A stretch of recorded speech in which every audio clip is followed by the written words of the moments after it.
जन की आवाज़ की कार्यालय में उत्तर प्रदेश कांग्रेस महामंत्री देवेंद्र सिंह मुन्ना जी से बात करते हैं कि 2024 का चुनाव किस मुद्दे पर होगा और प्लस राहुल गांधी जी ने जो यात्रा शुरू की थी और ख़त्म भी हो गई, इस पर क्या कहना है?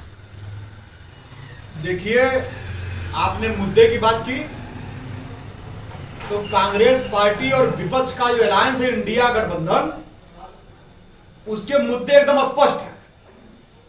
आप उसको जो है 5 गारंटी के रूप में देख सकते हैं।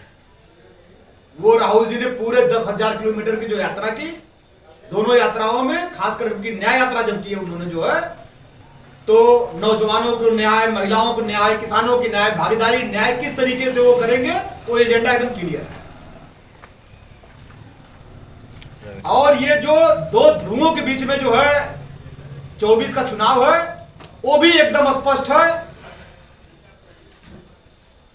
कि 2024 के चुनाव के बाद देश की सत्ता पर जो है पूंजीपतियों का अधिकार होगा, उनके हिसाब से देश चलेगा, या देश जो है किसानों, नौजवानों और यहाँ के आम आदमी मजदूरों के हिसाब से चलेगा, आम जनता के हिसाब से चलेगा। ये एकदम स्पष्ट चुनाव है और दृष्टिकोण भी बिल्कुल स्पष्ट है। रही बात जो है राहुल गांधी जी की, तो देश के अंदर राहुल गांधी को छोड़कर, अरे भाई 2004 में और 2009 में यूपीए की सरकार बनी। यूपीए की सरकार में राहुल गांधी जी जब चाहते तब जो है प्रधानमंत्री वो बन सकते थे। उस समय जो हमारे देश की आर्थिक हालात थे, उसको समझते हुए कांग्रेस पार्टी ने एक महान अर्थशास्त्री मनमोहन सिंह जी को देश का प्रधानमंत्री बनाया और देश के ऊपर उनके प्रधानमंत्री बनने का असर यह हुआ कि पूरा विश्व आर्थिक मंदी में गया, लेकिन भारत आर्थिक मंदी में नहीं गया। ये श्रेय सभी लोग जो है मनमोहन सिंह जी को देते हैं।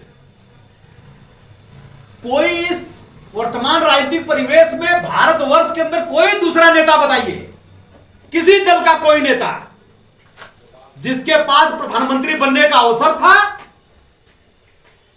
वो बन सकता था और नहीं बना। कोई एक नेता बताइए। यहां तो प्रधानमंत्री बनने के लिए जो है आदमी पूरी तानाशाही पर उतर चुके हैं। मतलब कि विपक्षी दल को वो चाह रहे कि चुनाव में लड़ पावे, खाते फ्रीज किए जा रहे हैं, मुख्यमंत्री जेल भेजा जा रहा है। आप बताइए, लोग कहते हैं कि 60 साल, अगर 60 साल की सत्ता में कांग्रेस पार्टी इस तरीके से काम की होती तो क्या ये पैदा होते क्या राजनीति में? ये कहां पैदा होते? वो तो कांग्रेस पार्टी ने पूरी क्षमता से लोकतंत्र की रक्षा की, संविधान की रक्षा की देश के अंदर।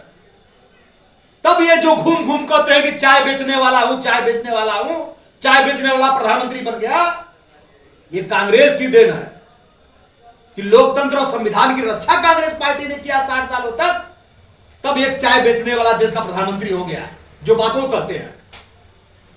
हालांकि अगर मेरी बात सुनेंगे तो मैं तो ये कहता हूं कि प्रधानमंत्री का सम्मान है, उस चेयर का सम्मान है, भारत प्रधानमंत्री है, लेकिन व्यक्तिगत तौर पर जो है नरेंद्र मोदी से बड़ा राजनीतिक चीटर इस देश में क्या दुनिया में नहीं है। ये पूंजीपतियों के दम पे सत्ता पे काबिज होना चाहते हैं। एक मुखौटा है, जो लोग इनको बाघ समझ रहे हैं वो लोग भी भ्रम में हैं। दरअसल अडानी अंबानी की ताकत है जो इनको बाघ बना करके जो है प्रोजेक्ट कर रही है, की हुई है।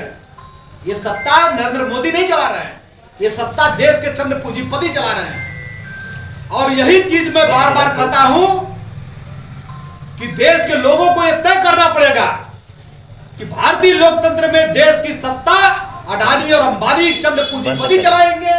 वो तय करेंगे कौन प्रधानमंत्री बनेगा, मुख्यमंत्री बनेगा, देश के संसाधन में किसका कब्जा होगा, कि देश का आम आदमी, चाहे वो किसान हो, नौजवान हो, मजदूर हो, छोटा दुकानदार हो, आम आदमी हो, गरीब आदमी हो, वो तय करेगा कि देश की सत्ता पर कौन काबिज होगा, देश के संसाधन पर कौन काबिज होगा, देश का संसाधन किसके हित के लिए लगेगा?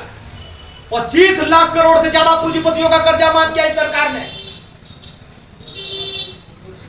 1 लाख करोड़ या 1.5 लाख करोड़ से भी कम कर्जा किसानों का है पूरे देश भर का।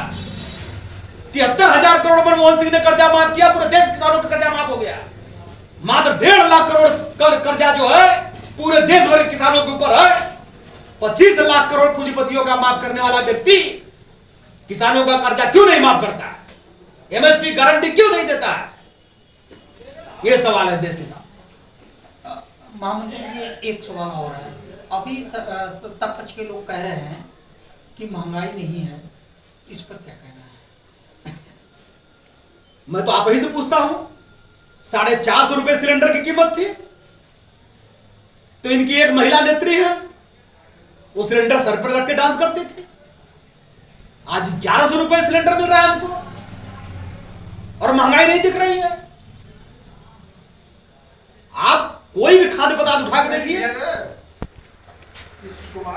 आप समझ जाएंगे। वही है कि कहते हैं ना कि मारेंगे भी और रोने भी नहीं देंगे। ये महंगाई भी बढ़ाएंगे और आप महंगाई का विरोध करेंगे तो मुकदमा लिख के जेल में डाल देंगे। यही तानाशाही है। अंग्रेजों से ज्यादा तानाशाह सरकार ये बन चुकी है और देश के लोग अगर इस बात को नहीं समझेंगे उसका खामियाजा भी जो है भुगत रहे हैं और ज्यादा भुगतना पड़ सकता है। एक सवाल और है। अभी हमारे यहाँ डिगोट में जमीनों पर तार घोषित होने के बाद किसान बहुत परेशान है, इस पर क्या कहें? मैं भी गया था डिगोट, वो आंदोलन था, किसान बैठे थे धरने पर, मैं भी डिगोट गया था। उसमें जिस तरीके से जो है तत्कालिक जो जिला प्रशासन था उनका जो भ्रष्टाचार था वो किसी से छिपा नहीं है। जनपद के भ्रष्टाचारियों ने किसानों की जमीन को हड़पने का काम किया है, उनके साथ विश्वासघात करने का काम किया है। समय परिस्थिति आने दीजिए, उस किसानों को भी न्याय दिलाने का काम कांग्रेस पार्टी करेगी। मैं इस बात को आपसे पूरे विश्वास करना चाहता हूं। अगर कांग्रेस की सरकार बनती है तो कौन सा ऐसा योजना होगा जो कि आम जनता और महिलाओं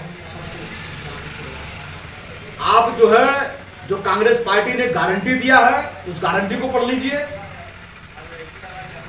कांग्रेस पार्टी ने स्पष्ट तरीके से कहा है जो है कि सरकार बनते ही हम ये अपने आप को राष्ट्रवादी कहते हैं, देश की सेना को ही प्राइवेट लिमिटेड कंपनी बना दी है।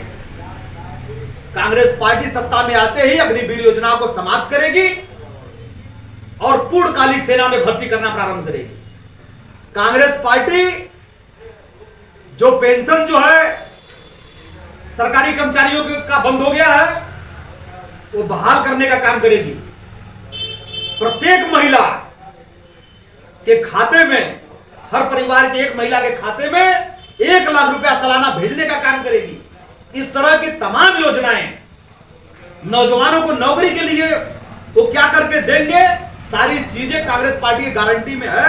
आप उसका गारंटी पत्र उठा के पढ़ लीजिए, सारी चीजें क्लियर हो जाएंगी। इसके लिए कांग्रेस के